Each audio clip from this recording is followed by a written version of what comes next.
Hey Pete, you're here obviously at Procamps here in Wayne. What are you hoping the kids come away with today?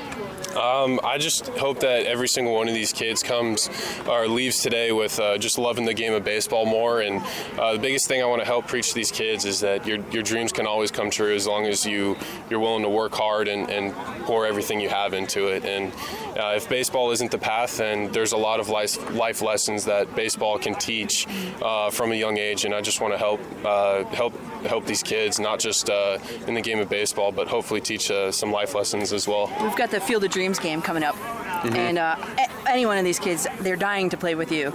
But you, Pete Alonso, the kid, yeah, who would you like to see coming out of those cornfields? Oh man, it's I mean, to me, I'm just such a baseball nerd. There's so many greats that have came before me. I think that's an impossible question, but I grew up in a lot of the guys that I watched are still kind of alive today, and I loved watching late 90s, early 2000s baseball with just iconic Titanic figures like Mark McGwire, Sammy Sosa, Barry Bonds, Ken Griffey Jr., Derek Jeter, Mike Piazza. There's so many unbelievable names that I'm not including, but there's so many. I mean, that's when I think baseball just had absolutely gargantuan names, and for me, I think being a part of that, those were kind of my idols, my role models, my heroes in the game of baseball. So playing with those guys would be really cool. So 1-7 over the last 8, 2.5 out of first. I'm going to channel Jay-Z here. How does this team get its swagger back? I mean, to be honest, it's never left. Not just in baseball, but in life, there's so many ups and downs, and it's about the journey. And just because we have a goal, there's no perfect way to get to where we want to go. There's no perfect way to win a championship. And I think that as long as we can stay together, I mean, this team has been extremely resilient from day one, and we have so many high character players and staff and people with us working for the team. We all believe in each other.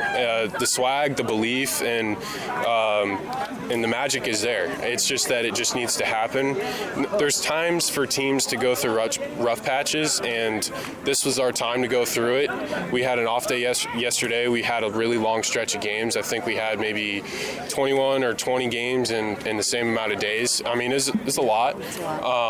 But this off day has been really awesome for us because I think it's going to be a total reset button for us, and we have a very good challenge ahead of us because we have an in-division team, Washington Nationals, and then we go to the Dodgers over the weekend, and then we head out to the West Coast. So this is a pretty intense part of our schedule, but every single one of us is ready for the challenge. Is the home run horse making a comeback?